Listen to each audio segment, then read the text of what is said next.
मामले में कुछ गड़बड़ है। और फिर जब इन्वेस्टिगेशन पुलिस की तरफ से की जाती है तो भी पता चलता है कि जो लड़की किसी गेस्ट हाउस नहीं। अस्सलाम वालेकुम, मैं हूं हिरा हसन और आप देख रहे हैं मेरा यूट्यूब चैनल। जी, कराची में टिकटॉकर आयशा की लाश का जो मामला था, जो मामला था, वो कुछ और ही निकलता हुआ दिखाई दे रहा है। जैसे जैसे केस जो है प्रोसीड कर रहा है, मैंने इस हवाले से आपको मुतला किया था कि गुज़श्ता दिनों कराची के जिना अस्पताल में एक लाश जो है वो 2 अफराद छोड़कर फरार हो जाते हैं। और वो लाश जब पुलिस इन्वेस्टिगेट करती है तो पता चलता है कि वो लाश जो है वो एक लड़की जिसका नाम आयशा है, वो टिकटॉक बनाती है, यानी कि टिकटॉकर आयशा जो है वो नामी लड़की की लाश जो है वो निकलती है। और उसके बाद मजीद कुछ इंकशाफात जो है निकल कर सामने आते हैं और मरकजी मुल्ज़िम जो है वो मुल्क छोड़कर फरार हो चुका है। कहाँ पर फरार हो चुका है और गिरफ्तार मर्द और औरत के होशरुबा इंकशाफात जो है वो इस हवाले से निकल कर सामने आए हैं कि ये असल में मामला क्या था और बंगला जो है वो किसने और कैसे जो है वो बुक करवाया था। इस हवाले से मैं आपको इस वीडियो में बताऊंगी कि ये मामला जो है वो सारा क्या निकलता है। जी, कराची में टिकटॉकर की लाश अस्पताल का मामला जो है वो मरकजी मुल्ज़िम जो है वो कहां पर फरार हो चुका है। कराची के जिना अस्पताल में 24 जून को लड़की की लाश छोड़कर फरार होने के केस की मजीद मालूमात जो है वो सामने आ गई है।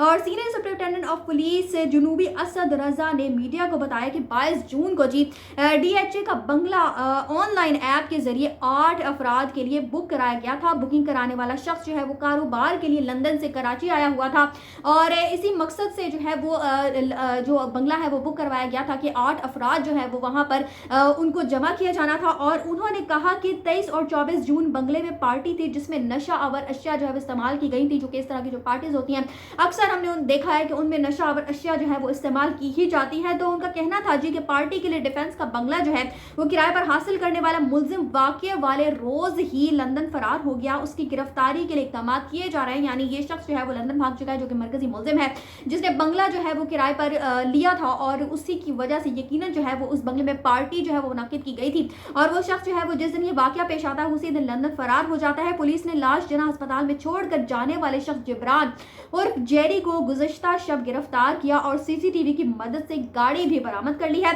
और मुल्जिम जिब्रान ने अपने बयान में बताया कि वो बदर कमर्शियल एरिया का रिहायशी है, जबकि शीरी उर्फ पिंकी यानी कि जो औरत उस वक्त मौजूद थी, जो उस लड़की की लाश जो है वो छोड़कर ये 2 लोग गए थे, तो जो लड़की थी उसका नाम जो है वो शीरी उर्फ पिंकी और वो शारे फैसल पर वाक़ई होटल में रुकी हुई थी। और जब आयशा की हालत गैर हुई तो जिब्रान और पिंकी उसे निजी अस्पताल ले गए। फिर निजी अस्पताल के इनकार पर दोनों ने आयशा को जिना अस्पताल जो है वो मुंतकिल कर दिया गया, जहां पर इनकी जो CCTV फुटेज है उसके अंदर इनको वाज़े तौर पर देखा जा सकता है। और जब मामला पुलिस इन्वेस्टिगेट करती है तो ये सारे हक़ाइक़ जो है वो खुल कर जो है वो सामने आते हैं। इसके अलावा मैं आपको बताती चलूँ जी, जो लड़की टिकटॉकर है इसकी सास सोबिया और शौहर आदिल का बयान जो है वो भी इस मंजर पर आ चुका है। और वो क्या कहते हैं इस हवाले से क्या इंकशाफात करती है। वो कहती है जी कि इसका जो बेटा है आदिल वो नशा करता था और बयान के लिए भी आदिल जो है वो पेश नहीं हुआ था। उसको पुलिस ने पकड़ने की कोशिश की और उसको बयान के लिए बुलाया गया था, लेकिन वो बयान के लिए पेश नहीं हुआ और उसके बाद हिरासत में उसको ले लिया गया था। और इब्तदाई बयान जो है वो आदिल का भी रिकॉर्ड किया जा चुका है और सास ने जो है वो गलत बयानी की है अपने बयान में। पुलिस का यही कहना है कि सास से जब बयान दिया गया तो उस औरत ने जो है वो कुछ गलत बयानी की है। वो क्या की है जी, आपको बताती चलूँ जी, गुज़श्ता रोज़ जो है वो ये औरत जो है वो कहती है, जो टिकटॉकर आयशा की सास है, वो कहती है कि जी मैं गुज़श्ता रोज़ गुजरात से आई हूँ और मैं गुजरात के रिहायशी हूँ। जब पुलिस जो है वो उनसे उनकी जो ट्रैवल हिस्ट्री वो मांगती है, कोई दस्तावेजात मांगती है, वो कहती है कि किस तरह से आपने सफ़र किया था, तो वो सफरी जो कोई भी दस्तावेजात आपके पास मौजूद है तो वो हमें दिखा दें ताकि हमें पता चल जाए कि आप गुजरात से वाक़तन आई हैं। तो सोबिया जो है वो गुजरात की नहीं बल्कि गुलिस्तान जौहर की रिहायशी हो और वहाँ पर पार्लर चलाती है। इस बात का इस औरत ने फिर एतराफ़ किया और बताया कि मैं गुजरात की रिहायशी नहीं हूँ। चूँकि जब इसने कोई भी दस्तावेजात पेश नहीं की तो पुलिस जो है वो जाँच गई कि इस मामले में कुछ गड़बड़ है। और फिर जब इन्वेस्टिगेशन पुलिस की तरफ से की जाती है तो भी पता चलता है कि जो लड़की किसी गेस्ट हाउस नहीं बल्कि प्राइवेट बंगले में गई थी। डिफेंस में जो बंगला किराए पर लिया गया था वो प्राइवेट बंगला था।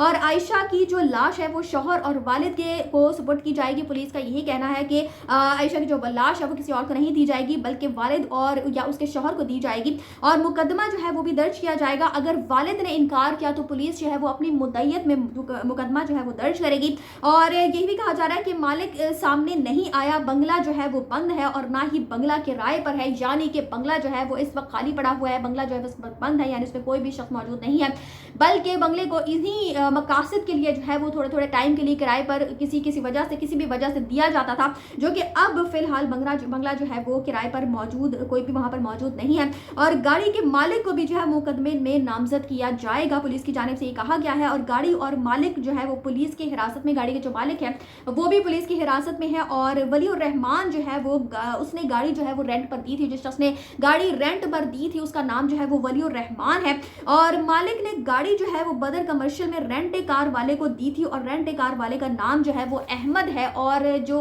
उसका मालिक है गाड़ी का, तो यही कहा जा रहा है कि उस शख्स ने यही कहा कि जब पुलिस ने उससे तफ्तीश की तो उसने कहा कि मेरा तो कोई कसूर नहीं है, क्योंकि मैंने तो गाड़ी जो है वो सिर्फ रेंट ए कार वाले को दी थी, आगे उसने किसको रेंट पर दी ये तो मैं नहीं जानता। और पुलिस जो है वो भी ये इस बात का इंकशाफ करती है कि ये हकीकत है कि जाहिर सी बात है उस शख्स का इतना ज़्यादा कसूर जो है, खासकर उस शख्स का कोई कसूर जो है वो महसूस नहीं होता। अहमद है वो भी मंजर आम से गायब है। जिस दिन ये वाक़या पेश आया था उस दिन अहमद जो है वो भी, जो रेंट ए कार वाला बंदा है, जो शख्स है वो भी गायब हो गया था। और तमाम लोग जो है वो हिरासत में उनको लिया जा चुका है, जो भी इस मामले में मुलविस हैं और जो फरार हैं उनकी तलाश जो जारी है। और जो शख्स लंदन भाग चुका है, जो कि मरकजी मुल्जिम है, उसको भी पुलिस का कहना है कि किसी भी तरह मुल्क में वापस लाए जाने की कोशिश की जाएगी। उसको भी जिस तरह से वो बाहर फरार हो गया है तो कोशिश की जाएगी कि उसको भी हिरासत में लिया जाए और वापस पाकिस्तान उसको लाया जा सके, और यहाँ पर मुकदमा जो है वो चलाया जाए, उसके खिलाफ सारी कार्रवाई जो है वो अमल में लाई जाए। और अब देखते हैं कि आगे इस हवाले से क्या मजीद पेशरफ जो है वो निकलकर सामने आती है। ये कुछ इंतहाई खौफनाक हक़ाइक़ थे जो इस केस के हवाले से निकलकर सामने आए थे, तो मैंने सोचा कि मैं आपके साथ शेयर करूं, बिकॉज मैंने ये केस जो है वो आपको रिपोर्ट किया था, आपको बताया था किस तरह से लाश जो है वो एक लड़की की जिना अस्पताल में छोड़ दी जाती है, जो कि एक टिकटॉकर लड़की है। और ये वाकया जो यकीनन उन लड़कियों के लिए बहुत बड़ा सबक है जो कि टिकटॉक पर इस तरह से वीडियोस बनाती हैं। और जाहिर सी बात है जिस तरह से इस लड़की के घर के हालात थे, अभी तक मजीद इस बारे में ही पता नहीं चल सका है कि हकीकतन पहले तो यही कहा जा रहा है कि इस लड़की के साथ जब ये इसकी मौत वकूपज़ीर हुई है उससे पहले इस लड़की के साथ ज्यादती भी गई है। इब्तिदाई पोस्टमार्टम में ये बात सामने आ गई थी, और उसके बाद इसने नशा जो है वो इतना ज़्यादा ओवरडोज कर ली थी जिसकी वजह से इस लड़की की जो है वो मौत वाक़ई हो जाती है। लेकिन ये लड़की जो है उसको वहाँ पर कौन लेकर गया था, कितने लोग वहाँ पर मौजूद थे, वहाँ पर ऐसा क्या हुआ था, और सिर्फ वाक़तन नशे की ज़्यादती की वजह से ही इस लड़की की मौत जो है वो वाक़ई हुई है। यानी कि जो कॉज ऑफ डेथ है वो अभी तक हतमी तौर पर जो है वो सामने नहीं आ सका है, चूँकि इब्तिदाई पोस्टमार्टम जो आया था उसके बाद जो सैंपल्स लिए गए थे इस लड़की के जिस्म से, और सारी जो उसके बाद जो पोस्टमार्टम की जो फाइनल रिपोर्ट है वो अभी तक मंजर-ए-आम पर नहीं आई है। बहरहाल जैसे ही केस उसके मामलात मजीद आगे बढ़ेंगे मैं आपको ज़रूर उससे मुतला करूंगी, लेकिन बहुत ही ज़्यादा एहतियात की ज़रूरत है, कम अज़ कम उन लड़कियों को जो कि इस तरह से टिकटॉक्स जो है वो बनाती हैं, क्योंकि बहुत ही आसान हो जाता है, क्योंकि जब इंसान फेमस हो जाता है तो फिर कोई भी उसको कॉन्टैक्ट कर सकता है। और फिर लड़कियाँ जिस तरह से इस तरह के लोगों के झांसे में आती हुई दिखाई देती हैं, तो वो फिर इस तरह का जो हम एंड देखते हैं तो जाहिर सी बात है बहुत ही ज़्यादा तकलीफ़ होती है। इस तरह के वाक़यात जब उनका एंड नज़र आता है, समझ आता है, दिखाई देता है, तो बहुत ज़्यादा तकलीफ़ होती है। बहरहाल इस हवाले से आपकी क्या राय है मुझे कमेंट्स में ज़रूर मतलब कीजिएगा। इसी के साथ मुझे दीजिए इजाज़त, चैनल को सब्सक्राइब करना मत भूलिएगा। अगली अपडेट्स तक के लिए अल्लाह हाफ़िज़।